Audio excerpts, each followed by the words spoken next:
CBC News has obtained a behind-the-scenes glimpse of government efforts to resolve the rift with China, efforts that appear to be hitting a brick wall. The CBC's Katie Simpson is here to explain. Hi, Katie. Hi. What have you learned? Early on in this dispute between Canada and China, Justin Trudeau tried to personally reach out to his counterpart, Chinese Premier Li Keqiang, to have a phone call to discuss the ongoing tensions. However, we are told, and we have learned at CBC News, that this attempt was ignored by China and ultimately was rejected. Our colleague on the producing side, Phil Ling, first learned about this through an access to information request that outlined some government documents that showed the Prime Minister was briefed on how to have an outreach conversation with Li Keqiang. And actually, the graphic you're seeing right there, it says Prime Minister Li Keqiang. That's actually not the correct title for Li Keqiang. He's actually the Premier of China. That's in the document itself. Right. But it outlines, much of the document is redacted, but it outlines and clearly says that he is going to reach out to Li Keqiang. So we reached out to the Prime Minister's office to find out more about this conversation, if it had taken place. We learned, of course, it did not. Here's part of that statement from the Prime Minister's office. It says, in advance of the January 14th sentencing hearing for Robert Schellenberg, the Prime Minister requested a call with Premier Li Keqiang so that he could personally advocate for clemency in this case, as well as reinforce our repeated call for the immediate release of Michael Kovrig and Michael Spavor. As is our practice, we always issue public readouts of calls between the Prime Minister and his international partners. So what that means is, A, the call did not take place because there was not a readout. And what we were later told by a senior official is that, in fact, the request was ignored by China, so that phone call did not take place.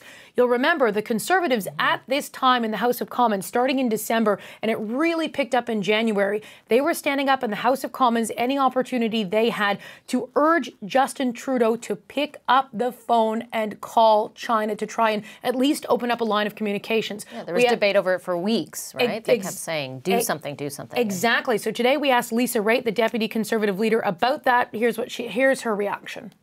Well, obviously he's embarrassed. He knows that if he can't get a phone call with the Premier of China, that's just going to show him how ineffectual he is and the fact that he can't protect Canadians.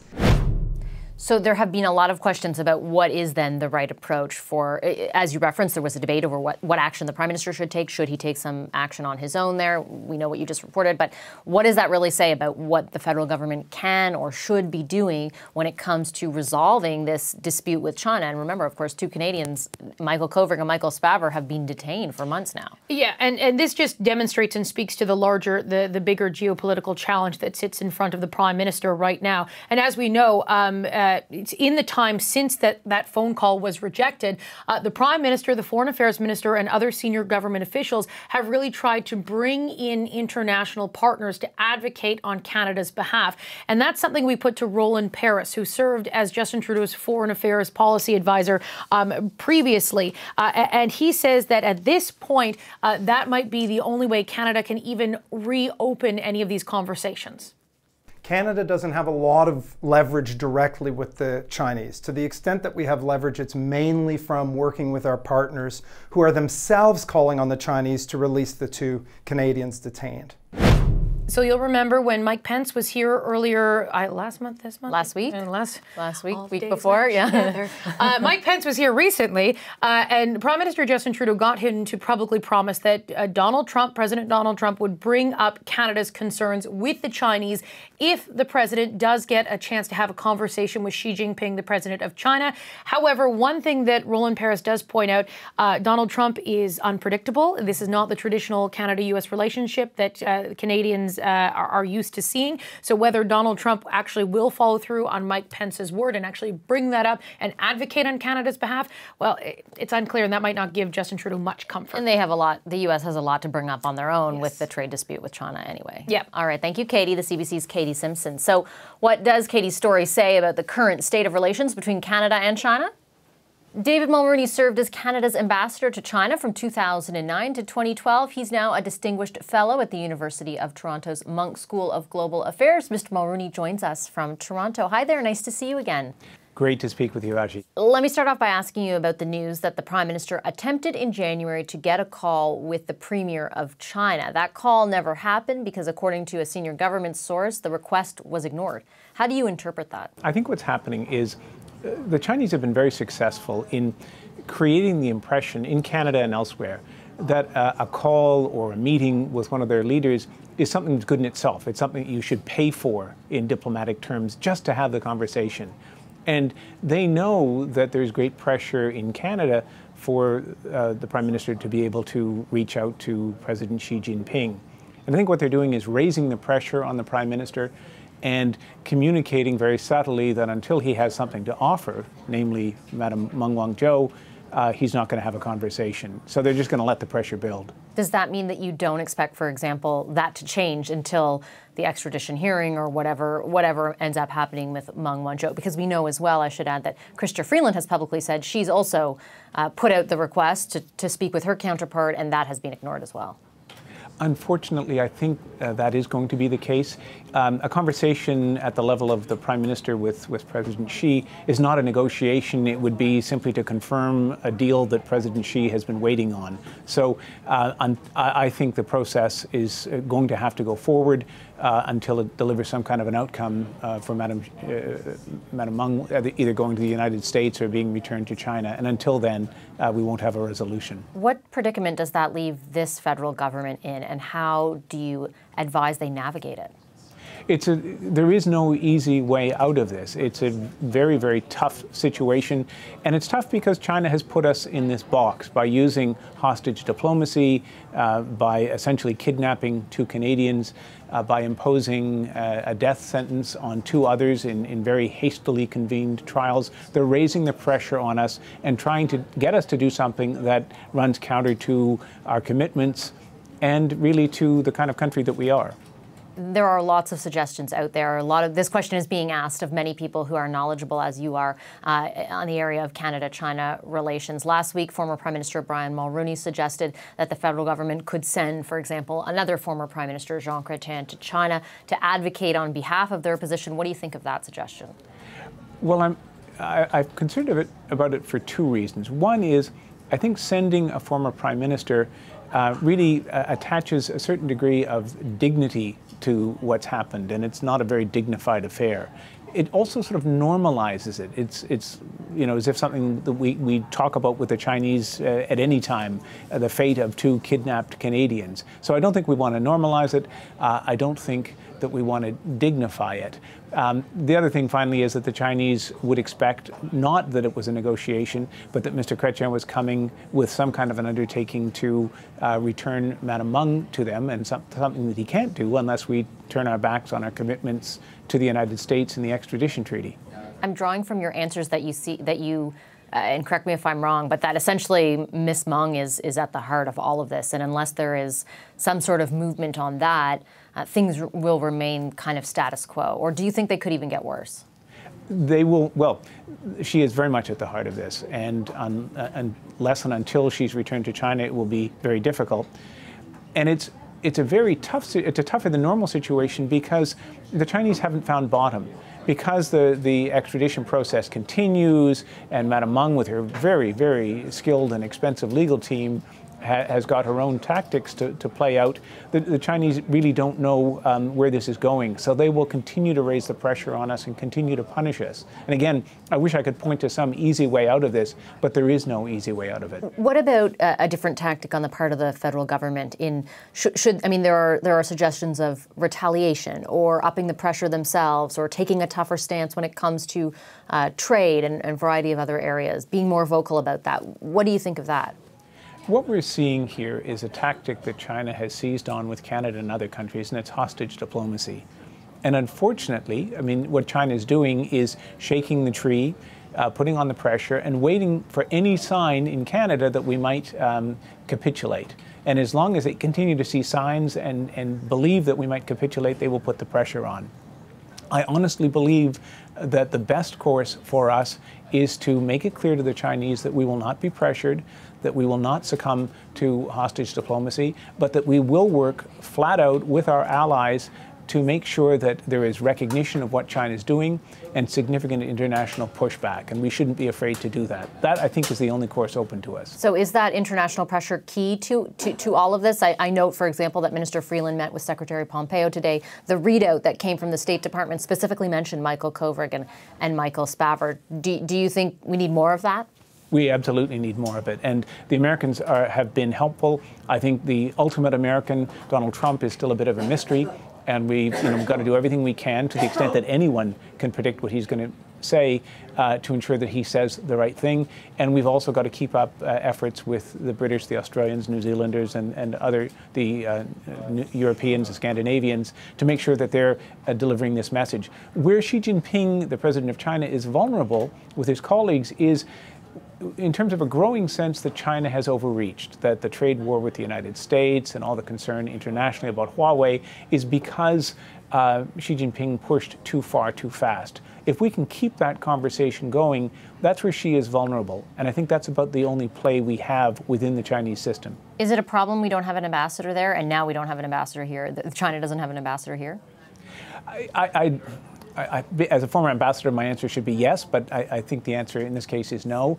We've got a very capable person in Jim Nicol who's managing our affairs in China. But this is beyond ambassadors. Ambassadors ultimately they deliver messages, but those messages can be delivered not even necessarily through a prime ministerial phone call, but through the kind of things that the foreign minister and the foreign ministry are doing, and that other leaders in other countries can do as well. Before I let you go, I wanted to ask you about the protests in Hong Kong as well. Increasingly violent protests over a controversial Chinese bill that would allow fugitives to be extradited to China.